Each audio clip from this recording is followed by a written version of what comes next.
बहुत टूटे हुए लोग अक्सर टूटे हुए नजर नहीं आते। जब वो चले जाते हैं इस दुनिया से तब याद आता है कि हाँ, वो परेशान तो था, पर लगा नहीं कभी कि इतना परेशान था। कभी किसी पेड़ को गौर से देखा है? अक्सर उस पेड़ को जो इस बार की आंधी में टूट गया, जड़ से उखड़ गया, क्या वो एक दिन में टूटा होगा?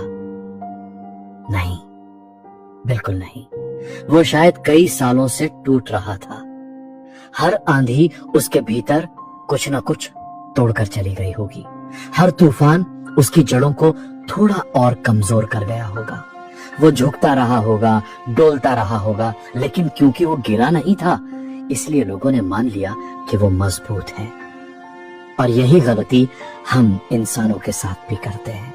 हम किसी को हंसते हुए देख लेते हैं, काम करते हुए देख लेते हैं, जिम्मेदारियां निभाते हुए देख लेते हैं और मान लेते हैं कि सब ठीक है, जबकि कई बार सबसे ज्यादा टूटा हुआ इंसान वही होता है जो सबसे ज्यादा मुस्कुरा रहा होता है। क्योंकि टूटन हमेशा चेहरे पर नहीं दिखती, कई बार वो आत्मा के भीतर होती है, और आत्मा के घावों पर कोई पट्टी नहीं बंधती। लोग कहते हैं कि अरे वो तो बहुत मजबूत था, अचानक कैसे टूट गया? लेकिन सच ये है कि कोई भी इंसान अचानक नहीं टूटता, वो धीरे धीरे टूटता है।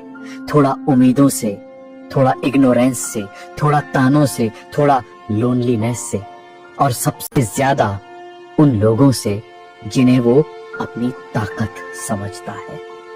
दुनिया के दिए हुए घाव शायद इंसान सह भी ले, लेकिन जब घाव अपने देने लगे तो दर्द हड्डियों में नहीं होता, रूह में उतर जाता है।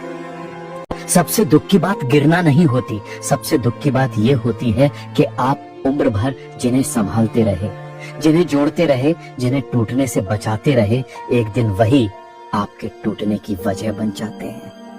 वही आपकी जड़ों को काटने लग जाते हैं जिनके लिए आपने अपनी शाखाएं झुकाई थी। इसलिए अगर आपके आसपास कोई व्यक्ति खड़ा है ना, तो उसको सिर्फ वो खड़ा है ये सोचकर मजबूत मत मान लेना, या उसे मजबूत मानकर इग्नोर मत कर देना। हालचाल पूछते रहना उसका। हो सकता है कि वो अपनी आखिरी बची हुई ताकत से खड़ा हो सकता है कि उसके भीतर का पेड़ कई आंधियों से लड़ते हुए थक चुका हो, और हो सकता है उसे सलाह की नहीं, बस किसी अपने के हाथ की जरूरत हो, साथ की जरूरत हो, जो उससे पूछ ले कि तुम सच में ठीक हो ना।